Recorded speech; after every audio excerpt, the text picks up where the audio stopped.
Hello and welcome back to Hollowponds Solo Sagas. So today we are continuing the adventure across America. Post-apocalyptic, but not quite. The world hasn't gone out with a bang. It hasn't gone out with a UFO invasion, which by this point, when this broadcast, we'll get to know whether the prediction made in 2009, that 39 days after the interview of Donald Trump by Joe Rogan, who in 2009 had only just started his podcast, would be a temporal event. That would be the interview, and then 39 days later there would be a battle in the sky between UFOs.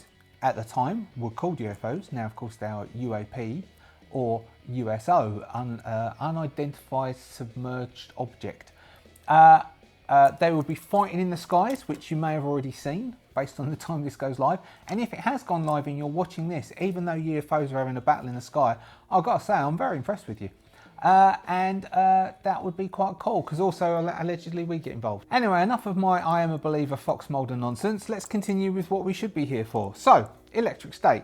Yes, we are continuing our journey. We have just left the Air Force Base, and it was quite a depressing leaving, because I could not work out how Don and Molly could rectify that situation. Really, the only things I could think they would make it somewhat worse.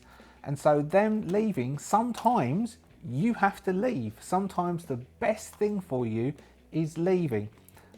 I'm going to segue again. This is a segue mood I'm in now. So I saw an interview with Tom Hardy. Tom Hardy played a person who's wasn't the real Charlie Bronson, but called himself Charlie Bronson because of Charlie Bronson.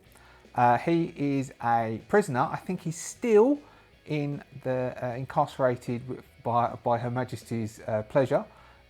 He went in originally for a very minor crime and has spent most of his life, if he's still there, most of his life behind bars, because he's a very dangerous man. Anyway, he was talking to Tom Hardy. Tom Hardy plays him in a film of a dramatisation of his life. And Tom Hardy was telling him about how he had broken up with his girlfriend and he was very sad. First time they spoke over the telephone. You can Google this. It's on YouTube somewhere. If I can find the link, I'll stick it up there. It's quite interesting. I quite like Tom Hardy. And was saying how sometimes to do the best thing for yourself, you need to cut a part of you off to grow. And sometimes to move on with your life, you have to leave a situation behind. Because sometimes you can't fix it. You can't fix everything. And Don and Molly have found out that they can't fix everything. And they moved on. So now we need to work out what they are going to do next as they move up. We can think about whether they would actually get a bit depressed by this. So we might have them make an empathy roll. And if not, they might lose a bit of hope due to this, because they wouldn't be that pleased. So they're moving up. I'll throw the map up. So we're moving up between the Air Force Base, and we're going to be moving up to where Pismo Beach and Morro Bay is. Probably we'll have a minor encounter, so we'll roll minor encounters, and that will be Don surfing. We're not going to make, even though we've made a big deal about this journey, I think because there's so much, hopefully we'll cut back to me now, because there's, you want to see my face, don't you? Otherwise, what's the point? Otherwise, you might as well just show me my hands. You can just see my hands. Because we're so far to get up to San Francisco and to where the saloon bar is, and the Golden Gate Bridge, of course. Even though this is Don's focal point, if he can surf maybe further up, maybe I can find a point. I can find out, I don't know, if there'd be enough time between when I film these and when they go up for you to tell me if there's anything further up which is good for surfing. That would be good, because otherwise I didn't really realise how close Pismo Beach and Morro Bay is to the Air Force Base. So we might just do a short stop there, and then we can have a major stop somewhere up that coastline, maybe up around Scotts Valley, somewhere up there, and then we can finish off with our final stop at San Francisco. Probably meaning this is around 10 episodes. We might get it into 9, but I'm thinking more like 10.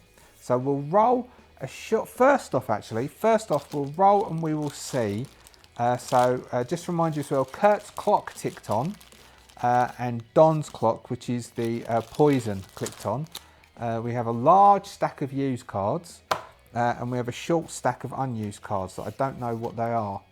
But we've started getting some clocks ticking on, which is quite interesting. So let's roll only for Don and for Molly to see if their hope drops. Now, Don's hope is quite dangerously low at the moment anyway. So we have got, Don has an empathy of 4. We haven't done, actually, shall we do it? No, we'll do this first, then we'll do XP. An empathy of 4, he needs to get a hit, or he's quiet and a bit depressed because of what happened at the Air Force Base. Okay, there's no hits. So not only did he see all of those other airmen, so he's not an airman, he's a soldier, those airmen trapped and ill, he then was reminded of his poison by the doctor and the fact that he is slowly dying, and he's feeling worse. He's starting to cough up blood and his breathing is getting worse. Both his strength and agility have dropped by 1 to 4, and his max health has dropped to a max of 4. Now we have Molly. Molly is a lot more hardy. Even though she was shocked at the time, she might get over it quicker because she does have an empathy of 6. And so she has a little bit more empathetical maturity than Don does. She does indeed. So she can sort of assimilate that information, assimilate the way the world is. She's 17. Things just brush off her back a bit more. So she's not that shocked by what's going on. So we'll move them up the beach a bit. We'll move them up coast. So this is still the same day. And by the time they get up around Pismo Beach, let's have a think, because previously the weather was quite bad and it's quite raining. Maybe Don's going to have to surf in the rain. That's a bit iconic, isn't it? It's raining, the weather's not great, and they so they pull up at Pismo Beach. Let's find out. Pismo Beach, is the weather good enough? So we'll pull out our tilt, or shall we? No, we're going to do an encounter first as we get up there, and then we'll pull out the tilt. So we're going to do a minor encounter at Pismo Beach. So we pull a card. Oh, King of Clubs, King. Civil War battle site, drone wrecks, skeletons, craters, who knows what else. Some sites are marked, some don't have to. Okay, so at Pismo Beach is a Civil War battle site. So we have massive drones crashed into each other. We can see there is a huge drone which has got the standard, like at the back of the picture. That one over there. Is that over there? Yeah, it is over there. It's all wrecked and piled over, and there's one with its fist embedded into its head that's leaned to the side. The pilot of that is, of course, would be a drone pilot, but we can see there's people all around the place, burnt corpses, charred corpses. They're very old, worn. Some of the bones are bleached, but we've also got a King of Clubs, which means we've got another thing. It's a stop countdown event. Okay, so it's not an actual stop. So we don't trigger a stop countdown event because it's not a stop, but we will have, let's do a set. Oh no, that's a good enough encounter. That's a good enough encounter. But we will take it that because it's a stop countdown event that we do have bad weather and the rain is still going. So we've got the rain, it's raining hard. We are going to make Don do an agility roll because he's not feeling good and he's feeling very, very rough, to see if he hurts himself whilst he is, and that will knock his hope down even lower, and we might have him have a breakdown.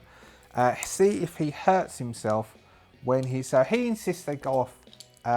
Actually, we could have a conversation. So he is going to spend the afternoon surfing on Pismo Beach. The weather is raining, it's atrocious, but that does mean the waves are big. And so we're going to have, so Don and Kurt, Kurt and Molly have, so there's Kurt. Kurt does not have anything with Molly.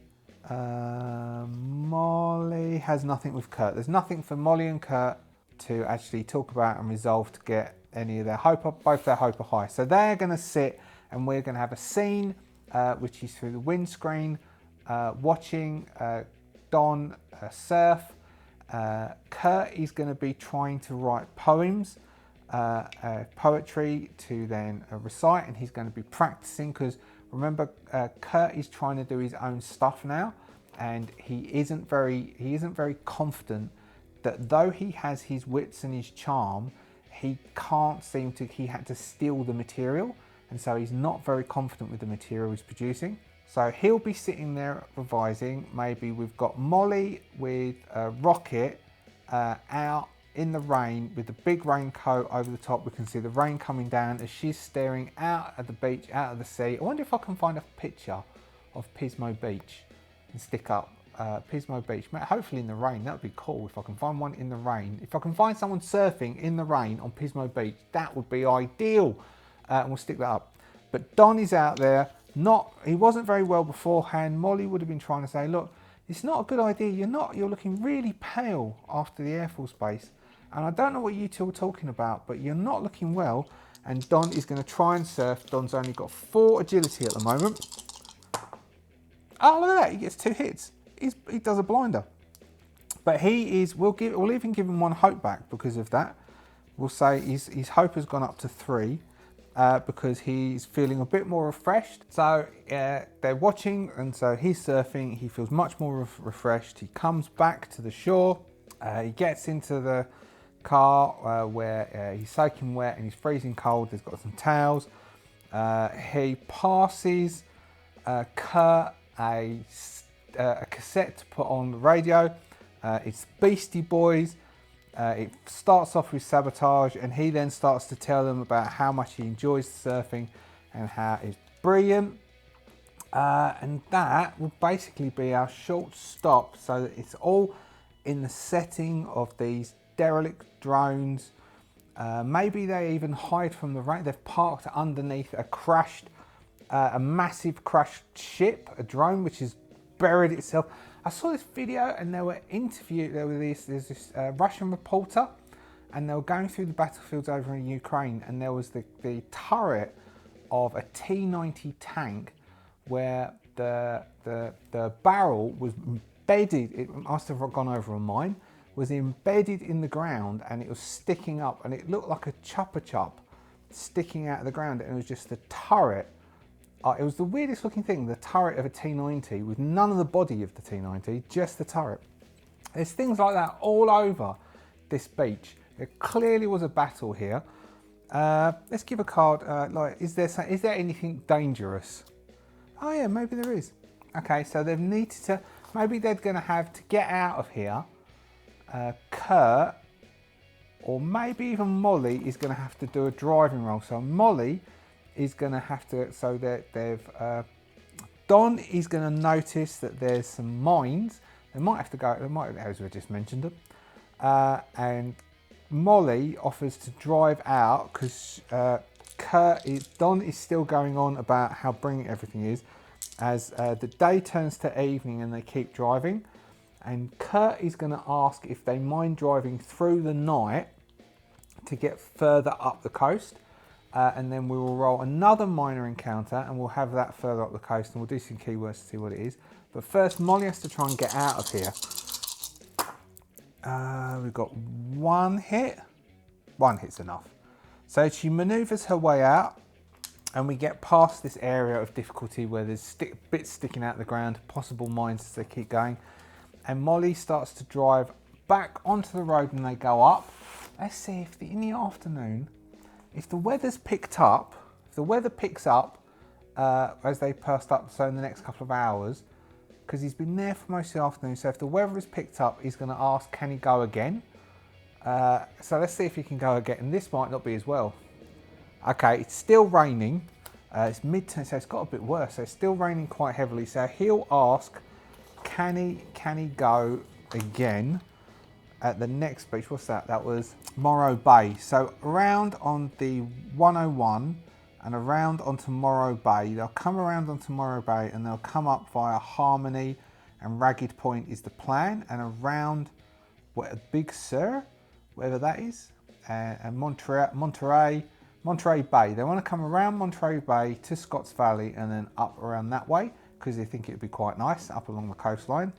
So we'll see if something comes up around there. So they're going to try, so the weather's bad, Morro Bay. We'll do another stop roll for Morro Bay. Let's see what comes out at Morro Bay.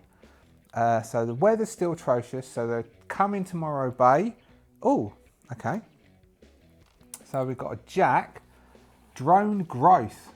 It's far away. You only see its silhouette, so it's starting to get dark. All right.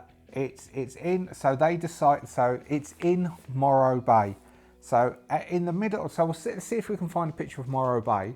And what we're going to imagine. So we'll find a picture. Put that up, Pete, and then find a picture of one of the drone growths. An image of the big drone with all the cables coming out. That is in the middle of that.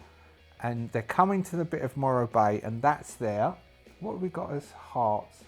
Traveller event. Oh, okay. Cool. That's cool. Because we're coming into Morro Bay and we get a traveller event. 219. So that's a traveller event. Okay, so we come in to Morro Bay, and that's where we're seeing there. There's a big, there's a drone growth at Morro Bay. So Don can't surf. Don is disappointed. Empathy roll for Don, or Don loses hope. Don's not a happy bunny. Don loses hope. So Don is really bummed out that he can't then surf again at Morro Bay, but we do have a drone growth. So let's have a look at our traveller event. So let's roll. So it's rolling a d6 on this table. Since you pick one traveller to play at each stop, you need an engine that drives the other characters during that stop. The following rules outline ways to generate actions for your travellers take, but remember you're the player and can ultimately decide what other travellers act in accordance with personalities if the result contracts that personality. Okay, so we're going to go. Don is key and all these bits, this stop. Don's the one who's just lost hope. Don's the one who's doing most of wanting to do things. So we've got Kurt and Molly are the travellers that this event might impact. 3. Traveller pursues an aspect of their dream. This scene probably starts as a conversation but could cause a blow up among group if one traveller's dream conflicts with the current needs or personalities of the other travellers. So we've got Kurt's dream was to perform. Don's leaving the war behind, which, I mean, this reminds him. Molly's got to find a new home. So Kurt is be acknowledged as being talented, as having a talent the others don't have. So we've got finding a new home, leaving the war behind, pursuing an aspect of their dream. So, all right, yes, here we go. We're going to have this conversation, and this will be the last. So who's driving? Molly's still driving because they haven't gone that far. So Molly's driving. Don is going to say, look, stop. I'm going to get out and I'm going to try. I know there's that thing there. So he's going to want to get out and he is going to want to surf here. Now, if he wins this, there's a whole, I've just read what the drone growth can do. There's a whole series of things that this may then become a stop rather than a minor encounter, because there's a whole, like a drone growth. So basically what a drone growth is no human made the drone growth. It's proposed that it made itself.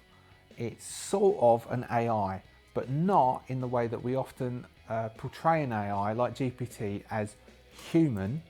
This is an artificial non-human intelligence. So it is an artificial non-human intelligence. It does not think or act like a human, which is going to be very hard for me to play because I am a human. But it's a gigantic monstrosity like the image, which is overhanging Morro Bay, the town of Morro, Bay, and is interconnected within lots of the houses, and so it is begun to take over this area.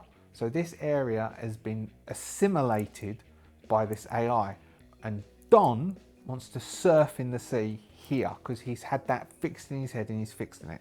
So he's trying to convince Molly to stop and not go around. Now I want him to have, even though, Kurt's got 6. Don has an empathy of 6 and a wit of 3. I am going to give Don an extra 2 for being passionate, and he has, so shall we do wits versus empathy? We're going to do empathy. He's going to play on empathy. He's going to do empathy, which gives him a 6, and Molly has a 6. He gets no hits, so I think Molly is not going to. So Molly isn't going to. So this is more. Can Molly get out of here? If Molly can get out, yeah, Molly basically puts forward an argument for Don that there's other places further up. This is really dangerous. None of them know what this thing is. They haven't heard of this thing. There might have been rumours of what this thing is, but they wouldn't have seen one in Baker. They have no idea what this thing could be. They just wouldn't have encountered something like it. And so they are going to want to avoid it, which is pretty good because it's pretty tough. And they're not equipped to deal with it. And what they're meant to be doing, the weather's atrocious anyway, so they will move on. Molly's going to keep driving until it gets to night time, and then she will switch with Kurt. So let's see if Molly can drive her way out of this. She also gets a +2 because she's a good driver.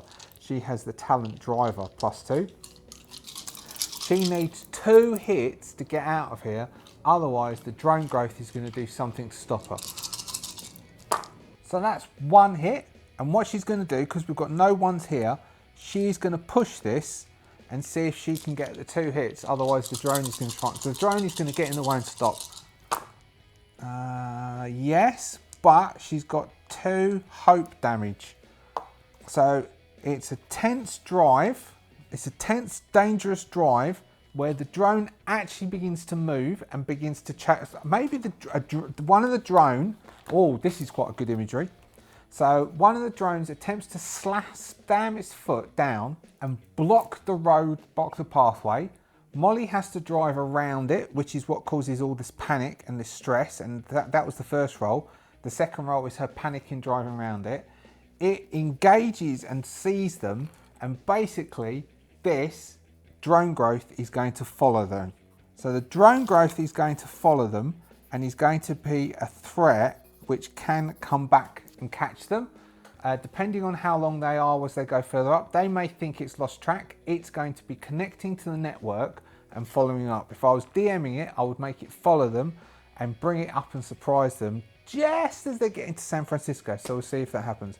Now we're going to make Molly make another roll as she's panicking and driving fast, as they see, because as she leaves town, they think, oh, it's all cool. And in the rear view mirror, we'll see as they're chatting. So they leave town and they're going, oh man, that was weird. Did you see it? That was so weird. And then we'll see a catch an eye glimpse into the rear view mirror, and we can see down the road further on that this huge, intricate alien thing is lumbering down the road, almost following them, and Molly is going to put her foot down. One hit's good enough that's not a failure or a mishap. I mean, I could be cruel and make her do a mishap and make her do 2 hits. I'm going to be cruel. She needs to get 2 hits because it can move fast. She gets 3 hits, but even more stressed. So that 3 hits, no mishaps. She canes it, and I bet you don't hear that often. She canes it down the road, but for all they know, the growth is still following them. So they'll move further up. Now, we would do 1 more thing? Or shall we save it till next session and we'll do a stop? We'll say they've gone further up and we'll have a stop. Let's give them 1 more minor encounter as they go up the coast, and so they've left Morro Bay. They're continuing to move further up the coast, and we'll give them 1 last minor encounter for this session and see what they come across as they're moving further up. And so now it's night, it's getting dark. The night is coming onto them. They've swapped seats now, and we're cutting into, let's see, who would drive? Kurt drove into there. Molly drove there. Now we've got Don driving. So Don was the focus of the last one. So we'll have Kurt. Kurt's back behind the wheel. Kurt is driving. Oh, here we go. So we've got Hearts, which is a traveller event. King, which is, so the whole of this is another King. So this is another battle site. So the whole of this part of the coast is wreckage. Kurt is going to have to make a driving roll because the road is pitted, and then we will do the spade, which is the traveller bit. So Kurt's got an agility of 6. The road's pitted, he's having to drive around problems. Yeah, easy as. And he's doing it quite well. Now we've got, so a Hearts is a traveller event again, which is a D6. 2. A threat catches up to the traveller. It may well pull in the entire group. So what we're going to have is they pull over for a break. All right, we're going to have they pull over from... Now, they do have a handgun, but they don't have much else, which means they're going to have to... So I said this was a battle site. I said it was a battle site. Being a battle site means that there'd be leftovers. They're going to have to try and use the leftovers, try and find stuff. So we'll do some rolls, finding old kit, and in the middle of the night, as they're stopped, the drone growth catches up and is within spitting distance as they see it. So they've stopped, they turn, the lights of it light up the sky. There's a sort of a groaning sound as it begins to, tendrils begin to lash out, and it's on them, and then they are going to have to maneuver around, and we're going to get them to fight a massive drone growth. And we might allow, which means that we might allow Don to find a machine gun so he can use machine gunner. And all that we will save for the excitement of next session, which I think, technically speaking, for you, it's next year. So, as it is now, the 28th of December, most likely, I hope you had a good day, and I hope you have a good New Year's. Well, I will see you before New Year's. I'm going to have on New Year's Day, I'm going to do a games of 2024. I'm going to go through all the games that I've played so far in 2024 and give you a sort of review of them, which will be out next week. It's going to be out Wednesday of next week, according to my schedule. Hope you have enjoyed 2024. I have. Thank you very much for all of your support during 2024. If you are a subscriber, thank you so much for your support during 2024. It was an awesome year for the channel. It was a pretty good year for me as well. I had some pretty cool stuff this year. I've really enjoyed it. It was a change. Sometimes you get a sea change in life, and that was 2024. Thank you so much. I have enjoyed meeting all of you, particularly the Adventurers Guild. I have incredibly enjoyed meeting and knowing you, and hopefully 2025 can lead to more fun games, more cool stuff. I'll say this all on Tuesday, on Wednesday anyway, you know, but it's just come to my head, and I always say what comes out, and what comes in my head comes out my mouth. Thank you so much for all your support. If you would like to join the Adventurers Guild, you can hit the join button, or the join thing will come up there. If you'd like to become a subscriber, you can hit the subscribe button. I appreciate all of you. I hope you've had as good a year as I had, and if you haven't, then I wish you a good year next year, and I will see you next time. Bye bye.